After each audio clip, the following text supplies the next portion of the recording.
Hello friends, welcome back to my YouTube channel. तो आज हम डिस्कस करने वाले हैं, अगर आप as a senior citizen FD करवाने जा रहे हो तो आपको जानना बहुत ही ज़रूरी है फिक्स डिपॉजिट रूल, यानी कि high value transaction limit for fix deposit. तो इस वीडियो में हम डिटेल में 8 इंपॉर्टेंट पॉइंट्स डिटेल में डिस्कस करने वाले हैं। तो पॉइंट्स बहुत ही इम्पोर्टेंट है, तो वीडियो बहुत ही इम्पोर्टेंट होने वाला है, तो जुड़िए रहे एंड तक। और क्विक एंड इम्पोर्टेंट नोट, अगर आपने अभी तक मेरे चैनल को सब्सक्राइब नहीं किया है तो मेरे चैनल को सब्सक्राइब कर लीजिए ऐसे यूजफुल वीडियोस के लिए। तो आइए चलो स्टार्ट करते हैं।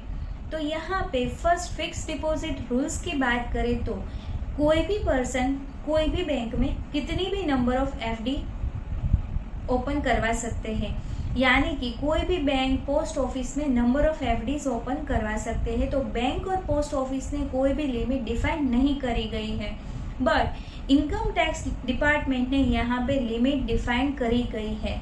तो इम्पोर्टेंट पॉइंट नंबर फर्स्ट है फिक्स डिपॉजिट लिमिट, यानी कि कोई एक पर्सन एक फाइनेंशियल ईयर में फिक्स डिपॉजिट करवाते हैं और वो बढ़ जाती है, क्रॉस हो जाती है अमाउंटिंग टू ₹10 लाख, तो बैंक यहाँ पे इनकम टैक्स डिपार्टमेंट को रिपोर्ट करता है एंड वो रिपोर्टिंग होता है under high value transactions limit.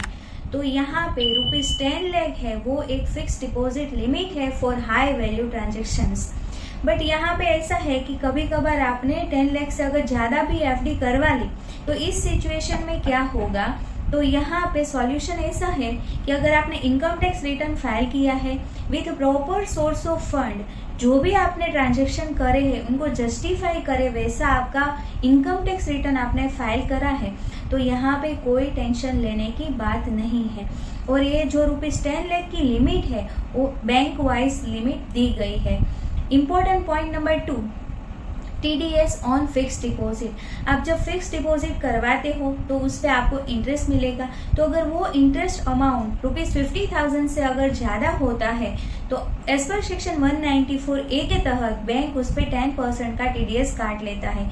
अगर आपका पैन कार्ड बैंक के साथ लिंक नहीं है तो TDS यहाँ पे 20% के हिसाब से बैंक काट के आपको पेमेंट करता है।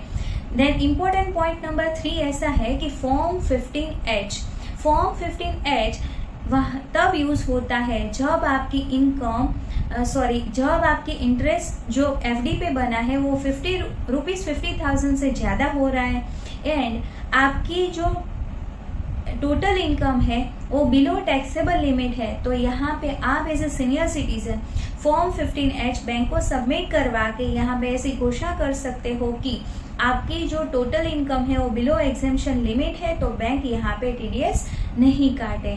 देन फोर्थ इम्पोर्टेंट पॉइंट है tenure of fix deposit, very important है। यहाँ पे मैंने स्टेट बैंक ऑफ इंडिया का एक इलस्ट्रेटिव पर्पस के लिए यहाँ पे एक एग्जाम्पल लिया है। आपको यहाँ पे देखना है कि ओनली 1 डे 2 डेज के डिफरेंस से ही यहाँ पे आपको इंटरेस्ट में ज़्यादा से ज़्यादा डिफरेंस आ जाता है। से फॉर एग्जांपल यहाँ पे फिक्स SBI का एग्जाम्पल लिया है, उसके तहत 180 डेज से लेकर अगर आप 210 डेज का एफडी करवाते हो एंड देन वहाँ पे आपको इंटरेस्ट मिलेगा 5.75%। बट अगर आप 211 से लेकर 1 ईयर का अगर एफडी करवाते हो तो यहाँ पे इंटरेस्ट रेट हो जाता है 6.25%। तो ओनली एक ही दिन के डिफरेंस से यहाँ पे इतना इंटरेस्ट में चेंज आता है। तो टेन्योर ऑफ एफडी भी इम्पोर्टेंट है। फिफ्थ है फिक्स डिपॉजिट रूल, जो RBI ने चेंज करा है, जो वो एक बिग चेंज है जो भी आपको कीप इन माइंड रखना है। उसमें ऐसा है कि अगर आप एफडी करवाते हो तो एफडी मैच्योर होने पे आपको उसको रिन्यू करवाना रहता है। बट यहाँ पे जो रूल में चेंज हुआ है उसके तहत आप अगर वो फिक्स डिपॉजिट अमाउंट क्लेम नहीं करते हो या ऑटो रिन्यू नहीं करते हो तो यहाँ पे बैंक उन पे सेविंग बैंक का अकाउंट के हिसाब से ही आपको इंटरेस्ट देगा, ना कि फिक्स डिपॉजिट के इंटरेस्ट के हिसाब से, क्योंकि यहाँ पे ऑटो रिन्यूअल की जो रिस्पॉन्सिबिलिटी है वो टैक्स पेयर यानी डिपॉजिटर पे आ गई है। देन 6 इम्पोर्टेंट पॉइंट, जब आप as a senior citizen FD करवाते हो आपके चिल्ड्रन के नेम पे या नॉन वर्किंग लाइफ पार्टनर, यानी कि स्पाउस में ऐसा है कि हस्बैंड और वाइफ में अगर नॉन वर्किंग लाइफ पार्टनर के नाम पे आप अगर एफडी यहाँ पे ओपन करवाते हो तो यहाँ पे क्लबिंग ऑफ इनकम का प्रोविजन आ जाता है। तो वो एफडी का जो इंटरेस्ट है वो उनके नाम पे नहीं बट वो आपके नाम पे चार्ज होगा। तो यहाँ पे टैक्स सेविंग के लिए ऐसा टिप्स है कि आप आपके लाइफ पार्टनर के नाम पे, चाइल्ड के नाम पे पैसा ट्रांसफर करके एफडी बनवा सकते हो, बट उसके लिए सेम आप उनको दिखाना है as a gift, and same gift के लिए आपको गिफ्ट डीड भी बनाना है। Then important point number 7, large amount of FD.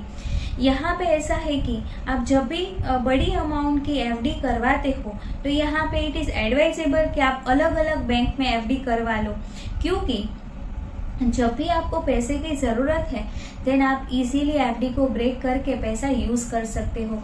And आपके अगर मल्टीपल बैंक में अलग अलग एफडीज है तो आपने एक एफडी ब्रेक करवा ली तो बाकी की एफडीज आपकी कंटिन्यू रहे। तो यहाँ पे एक इम्पॉर्टेंट पॉइंट है। देन 8 इम्पॉर्टेंट पॉइंट है नॉमिनी।